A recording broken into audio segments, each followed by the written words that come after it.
So this is a debate over the security of William Ruto, and I want to contribute in two ways to provide two different understandings of what might actually be going on.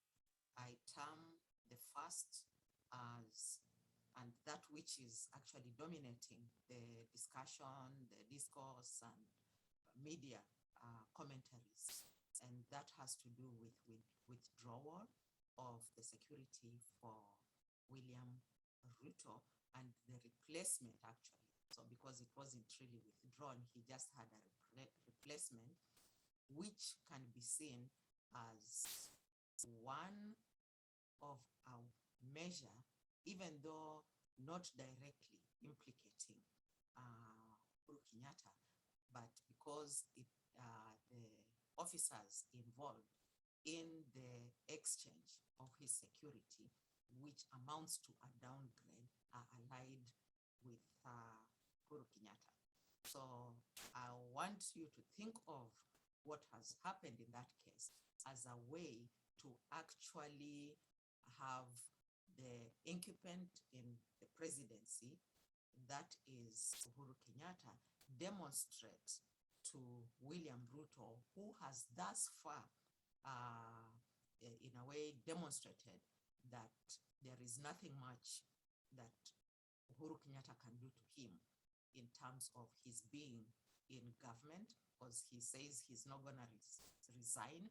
And the only other option is impeachment. And as I've said in my previous presentation, that can only be as a result of incompetence, because there are two options under the constitutional provisions.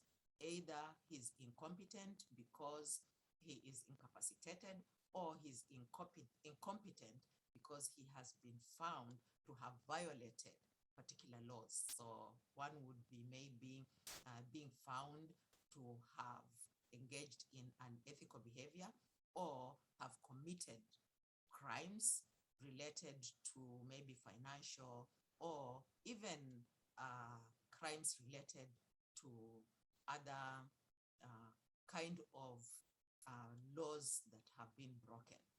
So those are the reasons why he can actually be removed from office through impeachment. So impeachment is the other option. And so far, Uhuru Kenyatta has demonstrated that he does not really want to go that route. So the only other way is to demonstrate that he still has power and authority over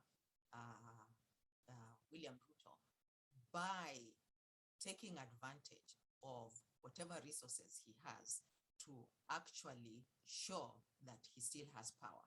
And so the transfer of the particular security, and this is the GSU, to replace them with the AP, who we know are ranked in terms of status lower than the previous one, then the GSU is to illustrate to him that he still has more power than William Ruto. So that downgrade in itself is an element of humiliation that is being meted. But I want to put it this way.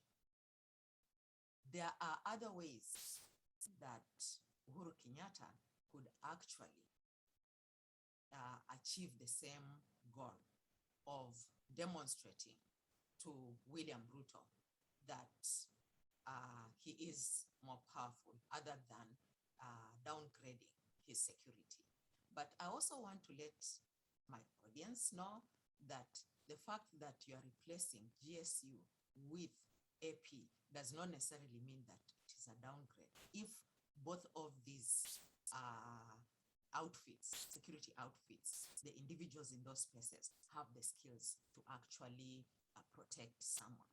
The discussion of whether or not one is better than the other is more of a mentality of the Kenyan populace, that we think the GSU is better than the AP. But realistically speaking, in terms of providing protection, either of them could actually still do a good job. So it is not so much that it is AP replacing GSU. It is more what the Kenyan populace think in terms of what has actually happened in that particular space. So I want to say that that could be one way of looking at it, but we have to also anticipate what could have been on his mind or the mind of the security apparatus and the security officials who actually decided to take that route. It might actually be, as has been speculated elsewhere, that the intent was to get at what is happening in the Ruto camp. Either that or why and where information that has been shared in confidence ends up leaking. So to be able to either get at stopping the leakage or learning and knowing what is happening, it is possible for the Uhuru Kenyatta allied team to still collect that information without necessarily changing the officers that were guarding. So how do you get that? You can actually do that by infiltrating. So rather than take away, you add. And whoever you add is going to be, or whichever people you add, or whatever tools you add, even if it is not human tools, you could still get to be able to collect the information and know and learn about what is happening. That is one way. So you could achieve it by infiltrating. The other is you could achieve it through dispersion. And what that means is you just get the same GSU outfit with different individuals. So you're not downgrading. All you are doing is you maintain the particular force that is providing security, but you swap them out rather than downgrading. So what we can say, it might actually have been that the officers allied with Uhuru Kenyatta, who did the swap, may actually, on the surface, have wanted to humiliate him. But it is also likely that they made a mistake. Instead of swapping the GSU for GSU, they decided to actually swap the GSU for the AP. Maybe they want to make a statement. So I'm just speculating here, but that is the reality. So for me, I would say that the most intellectually sophisticated approach for what happened would have been to swap GSU for GSU. What that happens is you are dispersing, and you can still achieve the same goal of being able to disrupt either the leakage or the whatever activities that was actually filtering into the William Ruto camp through the diffusion. The other alternative is to not interfere with the structure that is there, but instead to figure out a mechanism for infiltrating. And I'm saying that because I want us to reflect back to what used to happen under the Moi regime. Under the Moi regime, for those of you who may have been there, will know that anybody and everybody in your environment could have been the source of the leakage and the source of the information diffusion. So your driver, while you are in the car and talking, could be collecting information on you. The messenger that makes your tea could be information collecting agencies. So it doesn't really matter. And in this case, the assumption is the security men that were guarding the William Ruto's spaces, living spaces and working spaces, may also have been doubling as a source of information and information transfer for William Ruto. So if the intent was to humiliate, then the goal has been achieved. But then fallout is something else that needs to be examined separately.